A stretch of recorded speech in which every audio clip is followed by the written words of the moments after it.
Welcome to এডিমোবিডি academy of ICT.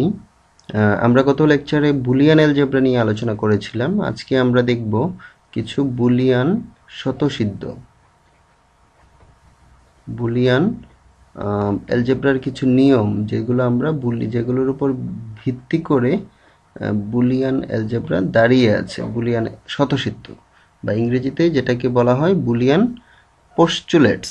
হ্যাঁ, তো বুলিয়ান অ্যালজেব্রাতে যেহেতু আমাদের দুটো মাত্র অঙ্ক রয়েছে, একটি হচ্ছে তোমার 0, আরেকটি হচ্ছে 1, তেমনভাবে বুলিয়ান অ্যালজেব্রাতে দুটো জিনিস রয়েছে, একটি হচ্ছে যোগ, দুটো অপারেটর, আরেকটি হচ্ছে কি গুণ।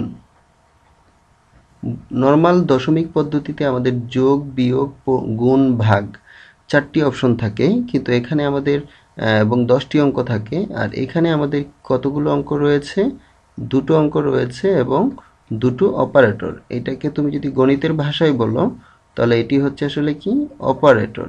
যে অপারেট করবে, তুমি কি অপারেশন চালাবা সেই অপারেটর বলে দিবে, সেই অনুযায়ী তোমার অপারেটর নিতে হবে। যোগ একটি অপারেটর, গুণ একটি অপারেটর, আর অঙ্ক এখানে এটা হচ্ছে আমাদের কি অঙ্ক। অঙ্ক বা ইংরেজিতে যদি বলি তাহলে বলবো ডিজিট।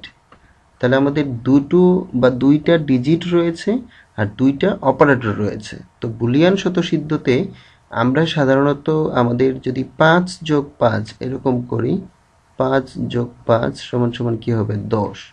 তারপরে তোমার যদি বলো 7 যোগ 2 সমান সমান হবে কি 9। তো এরকমভাবে বুলিয়ানেরও কিছু যোগ করার এবং গুণ করার কিছু নিয়ম রয়েছে। তো সেই নিয়মগুলো আমরা আজকে দেখব।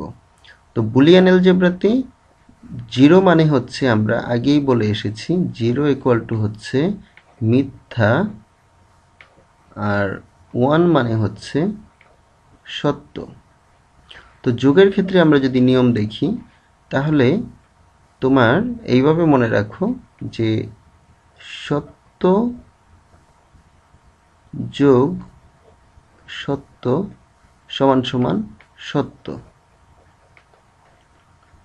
সত্য যোগ মিথ্যা সমান সমান সত্য। তারপরে হচ্ছে তোমার মিথ্যা যোগ সত্য সমান সমান হচ্ছে সত্য। মিথ্যা যোগ মিথ্যা সমান সমান হচ্ছে মিথ্যা। অর্থাৎ আমরা যখন যোগ করব তখন আমরা যদি এটাকে অন্যভাবে দেখি, যে যোগ করার ক্ষেত্রে আমরা সত্য এবং সত্য যখনই যোগ করব তখন সেটা সত্যই হবে। দুইটা লজিকই সত্য, এটাও সত্য এটাও সত্য, তাহলে ফলাফলও সত্য হবে। এইটা সত্য এটা মিথ্যা, সেখানেও সত্যেরই বিজয় হবে, সত্য হবে। এটা মিথ্যা এটা সত্য, আগে পরে লিখেছি জাস্ট, এটাও সত্য হবে, কিন্তু মিথ্যার সাথে মিথ্যা যোগ করলেই কেবল মিথ্যা হবে। বাকি সব সময় কার বিজয় হবে? সত্যের বিজয় হবে। সত্য মানে কি? এটা আমি যদি এইটা যদি লিখো তুমি, যে 0 plus 0 equal to 0, 0 plus 1 equal to 1, 1 plus 0 equal to 1, 1 plus 1 সমান সমান কত? 1 প্লাস 1 যদি আমরা দশমিক সিস্টেমে এরকম করে যদি আমরা বলি তাহলে হবে 2। কিন্তু এই আমরা জেনে এসেছি যে আমাদের বুলিয়ান সিস্টেমে এখন আমরা পড়াশোনা করছি, এই সিস্টেমটা অনেক সহজ, তোমাদের সব কিছুকে সহজ করে দিয়েছে। কারণ দশমিক সিস্টেমে তোমার অঙ্ক নিয়ে কাজ করতে হতো 10টা, কিন্তু এখানে আমাদের অঙ্ক নিয়ে কাজ করতে হচ্ছে 2টা। সো আমাদের 0 এবং 1-এর বাইরে কিছু হতে পারবে না। এক আর এক যোগ করলে যে 2 হবে, কিন্তু এখানে 2 হবে না, এখানে এক আর এক যোগ করলে একই হবে। অর্থাৎ 0-র সাথে কোনো কিছু যোগ, 1-এর সাথে যা কিছুই যোগ করো, যেমন 1 প্লাস 1, 1 প্লাস 0, 1 প্লাস 0, সবগুলো আসলে কি হচ্ছে? 1ই হচ্ছে। কিন্তু 0 আর 0 যোগ করলে তো আমরা 0ই পাবো।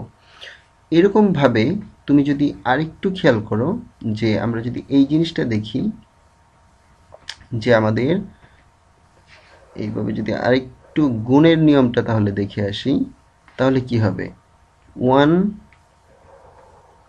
ডট, গুণকে সাধারণত যোগ, তো যোগের চিহ্ন কি আমরা যদি দেখি, যোগ হচ্ছে প্লাস, আর গুণটা হচ্ছে কি আমরা সাধারণত এরকম ক্রস চিহ্ন দ্বারা পূরণ শিখে আসতাম আগে, কিন্তু এটা আসলে এখন আমরা কিভাবে শিখবো, ডট। এটাকে আমরা একটা ডট বলবো, যে ডট দিয়ে আমরা গুণ করব, ডট। তাহলে 1 ইন্টু 0, শূন্য দ্বারা আমরা নিয়ম জানি যে দশমিক সিস্টেমেও তুমি যদি শূন্য দ্বারা কোনো কিছু গুণ করো তাহলে সেটা শূন্যই হবে। কিন্তু তার মানে কি, 1 ইন্টু 0 ইকুয়াল টু 0, 0 ইন্টু 1 আগে পরে করেও যদি লিখি তাহলেও সেটা কি হবে, শূন্যই হবে। তাহলে 0 ইন্টু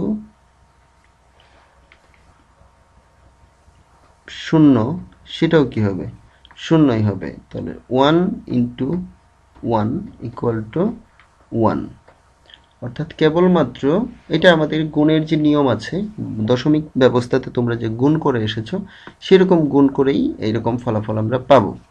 অর্থাৎ তাহলে আমরা যদি একটু দেখে আসি যে 0 প্লাস 0 একটু যদি উল্টা করে লিখি, এরকমভাবে যদি আমরা একটা টেবিলে সাজিয়ে নিই এটাকে, এটাই হচ্ছে তোমার যে বুলিয়ান অ্যালজেব্রা কিছু নিয়ম মেনে চলে অ্যাকচুয়ালি। সেই নিয়মগুলোই হচ্ছে এটি, যে 1 এর সাথে 1 যোগ করলে আমরা বাস্তবে 2 হওয়ার কথা ছিল আমাদের, যেহেতু আমরা দশমিক ব্যবস্থায় বেশি অভ্যস্ত, সো আমরা হয়তোবা ভুল করে 2 লিখে ফেলবো, কিন্তু আমাদের বুলিয়ান অ্যালজেব্রাতে আমরা এখন অঙ্ক করছি, সো এটা কখনোই 2 হবে না, এটা হবে always 1 plus 1 equal to 1, 1 plus 0 equal to 1, 0 plus 1 equal to 1, 0 plus 0 equal to 0। কিন্তু শূন্য দ্বারা কোনো সংখ্যাকে গুণ করলে সেটা সবসময় শূন্য হয়, সেই জন্য আমাদের সবসময় কি 1 এর সাথে বা শূন্য আছে, এরকম যে শূন্য আছে এখানে এখানে এখানে, সেখানে সবগুলো কি হয়েছে, শূন্যই হয়েছে। কেবলমাত্র 1 ইন্টু 1 ইকুয়াল টু 1, এটা তো বুলিয়ান অ্যালজেব্রাতে যোগ করতে গেলে এবং গুণ করতে গেলে তোমাকে এই নিয়মটা মানতে হবে, এবং এইটাই যদি জানো তোমরা, এই সামান্য কিছু নিয়ম যদি তোমরা জানো তাহলে যে কোনো অঙ্ক করতে পারবে, কারণ বুলিয়ানে শুধুমাত্র যোগ এবং গুণ এই দুটো অপারেটরই রয়েছে, এবং বুলিয়ানে দুটো অঙ্কই রয়েছে, 0 এবং 1, এর বাইরে আর কোনো অঙ্ক নেই। সুতরাং আমরা বুলিয়ান অ্যালজেব্রাতে আমরা যত ধরনের নিয়ম আছে এই অল্প কয়েক মিনিটের মধ্যে আমরা সেই নিয়মগুলো শিখে ফেললাম। তো এইটাই হচ্ছে ব্যাপার, যে আবার আরেকটু যদি বলি তাহলে বুলিয়ান অ্যালজেব্রা সাধারণত কিসের উপর ভিত্তি করে গঠিত বা তৈরি হয়েছে, সেটি হচ্ছে লজিকের উপর, লজিকের বা যুক্তির উপর, বা যুক্তি, এই যুক্তির উপর দাঁড়িয়ে আছে বুলিয়ান অ্যালজেব্রা। সেই যুক্তির ফলাফল কি হতে পারে, সত্য হতে পারে, মিথ্যা হতে পারে, এবং কোনো একটা যুক্তির আউটপুট আমরা আইদার 0 পাবো অথবা 1 পাবো, এই দুইটা ছাড়া আর কোনো আউটপুট হবে না। এই দুইটাই আমাদের সম্ভাব্য আউটপুট বা ফলাফল। অর্থাৎ কোনো একটা পরীক্ষাতে তুমি হয়তোবা পাস করবে অথবা তুমি ফেল করবে, এর বাইরে আর কোনো কিছু রেজাল্ট নেই। পাস এবং ফেল, এ প্লাস, এ মাইনাস, এ মাইনাস এ, এরকম কোনো গ্রেডিং নেই, এরকম গ্রেডিং নেই। তুমি আইদার হচ্ছে তুমি পাস করেছো অথবা ফেল করেছো, অর্থাৎ তুমি 1 পেয়েছো অথবা তুমি 0 পেয়েছো। এটাই হচ্ছে আমাদের কি, বুলিয়ান অ্যালজেব্রা। তো ধন্যবাদ সবাইকে, আমরা বুলিয়ান অ্যালজেব্রার আরও কিছু নিয়ম পরের লেকচারে দেখব।